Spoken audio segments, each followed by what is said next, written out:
Hello, so this is another sort of create make with me. This time it's a crochet.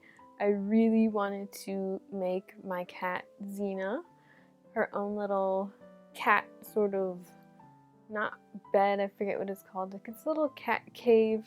I bought her one from the store, but you know, I don't want to wash it. It's full of hair, so I was like, let me crochet you something because it's pretty cold. And she's like, meow, meow, meow, let me in, it's cold. So instead of her just sleeping on a crochet blanket that I actually found at the thrift store, I was like, why don't I make you a cute bed? So I had a few different ideas, as you'll see in the video. There she is now. Come on in. Come here, Xena. This is Xena. Say hi, Xena. Oh, it's too bright for you. So I wanted to make her a bed, and this is a video of me crocheting one for her. I had a few different ideas. I can tell you now I haven't finished it at this point in time of recording this. It's not turned out the way 100% I envisioned it. I really want her to have somewhere warm to sleep. So to me, it's good enough for now. It is cute enough. If I do end up making a pattern for this, I will have to still finagle a bit and tweak the design to make it look kind of more what I want. It's not at that point yet.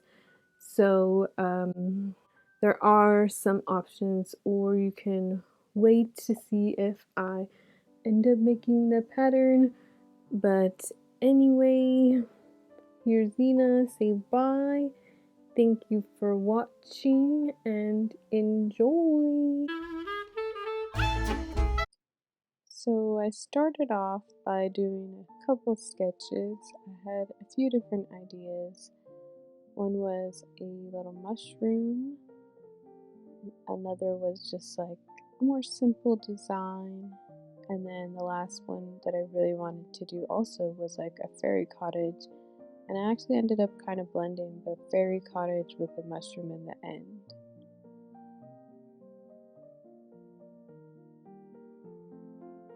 Rough outline. And the first step is to take some measurements. So we're measuring her curled up, and it's about 15 inches. There she is. So I'm starting off with the very bottom, so I'm going to make a circle that's 15 inches in diameter. And if you make something like this, just take measurements of your cat, because Xena is actually quite a small cat. She's fully grown. She's going to be 8 years old, but she's not the biggest, so she's a little petite girl. So she gets a little petite house. And I just went round and round with, I believe that's double crochet for the bottom. And the trick to making a perfectly flat circle is whatever amount you start with in your very first row, you're going to increase that in every row by that amount. So I think I started with 8, so each row is increased by 8. And then you get a perfectly nice circle.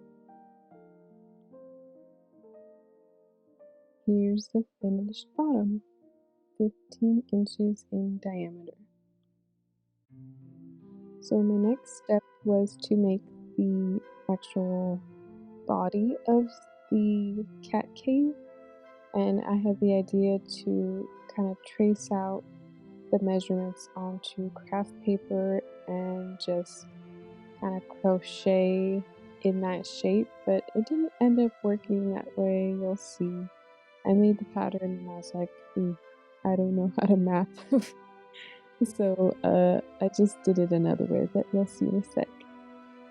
So here I am with my other method. I'm using these stitch markers to mark where I want the opening. I think I made the opening around 8 to 10 inches, and then I just crocheted back and forth, stopping at each stitch marker to kind of create an opening, and I used single crochet, so I just attached and went back and forth and back and forth, and I did some decreasing. Now, since I was just making this pattern up as I went, I didn't really know how it was going to turn out, and I didn't end up liking it, so you'll see how it turns out this way with my decreases and incorporating the opening, and I ended up frogging it.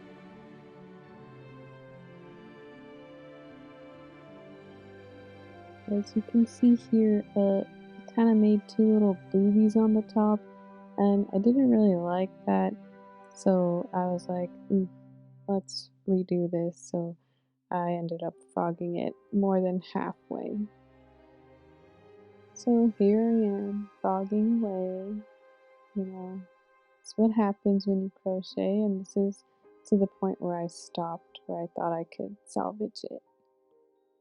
And at this point, my finger was in a bit of pain, you'll see. I don't know if you've ever used Karen yarn before, but it's very rough and it sucks, and I forgot how much I dislike it. So I needed to make something to fix that. Since I don't have any finger protectors, I decided to crochet my own out of some Pima cotton yarn I had. But it kind of moved around, but it helped. Here she is in action.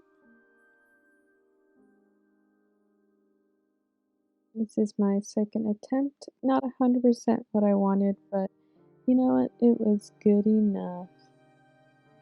But the thing was, it wasn't very stable, so I thought of a solution. So I took the measurements, not quite the whole measurement of the back panel, so about 37 inches. And what I did was just crochet a long rectangle that was roughly a couple inches shorter than that whole measurement of the back panel, and a couple inches shorter than the whole entirety of the hut, I guess you could call it. So this is my long rectangle, and this was my idea to kind of sew it in here this way, and then using a darning needle and just yarn, just sew it to the inside. So my thoughts for this rectangle is it's going to act as a sort of pocket. So I'm not going to use this to make it sturdy, but as a pocket to hold interfacing, foam interfacing for sewing, so that it gives it a little bit of sturdiness. So I just sewed all the way around, and I left the top open so that I can insert that foam interfacing a little bit later.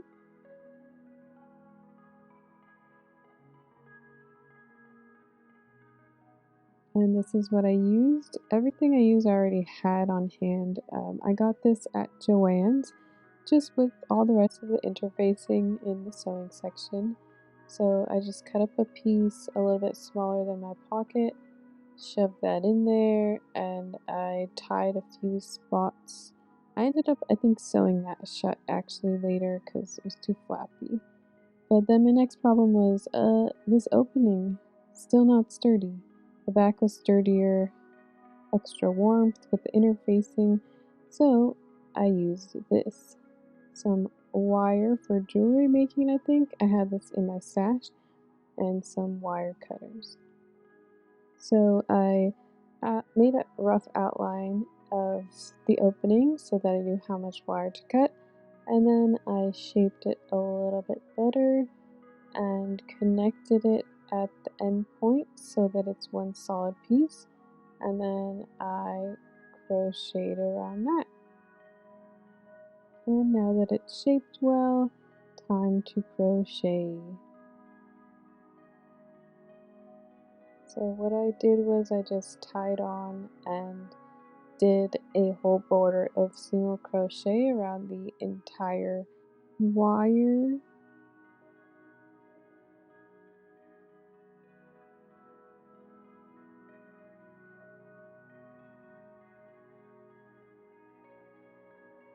So this is what it was looking like, and I just continued until I met where I began. And this was my first row, and then I slip stitched to the top of my first chain, and then I added another row of single crochet around the entire border, and then I slip stitched that and cut off, and this is what it looked like. And here is what it would look like, and the way I attached it was with a darning needle and some yarn.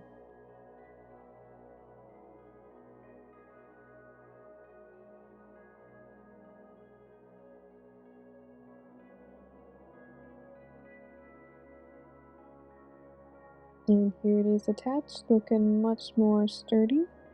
Look at her standing up all by herself like a big girl. Beautiful. Nice. And next up was the top. I decided to go for this thicker, chunky yarn that I had in my stash. I liked the color, and I just kept making increases every single row to make a sort of doming shape. But I wish I would have started out less pointy. It would have looked more like a mushroom and less like a hut. But it still turned out pretty cute, and it also could have doubled as a hat. Look at this. Doesn't it look like a hat? So this is our top, and it's all done. And this is what it looks like, and we just need to attach it here. So I use the same thing, darning or tapestry needle, yarn needle, whatever you want to call it, and some yarn, and I just went around until it was all attached.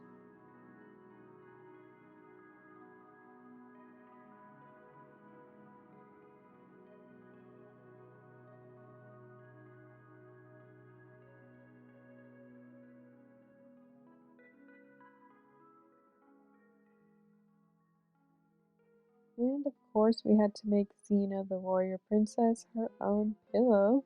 So I took some measurements, made it a little bit smaller than the inside. This is an old bed sheet that I actually bought at the thrift store, and I'm going to trace out a circle and sew it on my sewing machine and stuff it and pillow. And if you don't have a sewing machine, this would be very easy to hand stitch.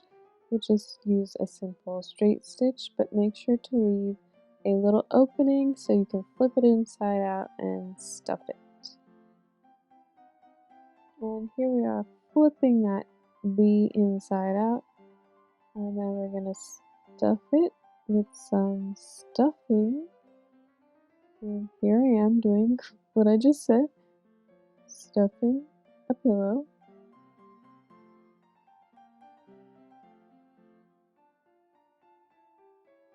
And then lastly, we're going to use an invisible stitch and or a ladder stitch to seal it shut, and here we go. So this is what it looks like stuffed in there. I was hoping that it would flatten out, and it has. So it sat plain for like a day or so, and I was like, ooh, I need to embroider this thing. So that's what I did. And this is where it became a sort of hybrid where it took on the fairy cottage slash mushroom look, but it still kind of looks like a hut, but both at the same time. But I think it came out pretty cute. And I'm not a professional embroiderer. I have embroidered in the past. I am a woman of many hobbies, but this is kind of like a sloppy job. But I didn't really care. It still came out cute and it was fun. So here's what it looked like, and here's the final results. And let me tell you, I am happy that Xena is very obsessed with this. She doesn't really leave it at all. She's very cozy in there, so all my hard work paid off, and she loves her mushroom hut, and I'm so glad.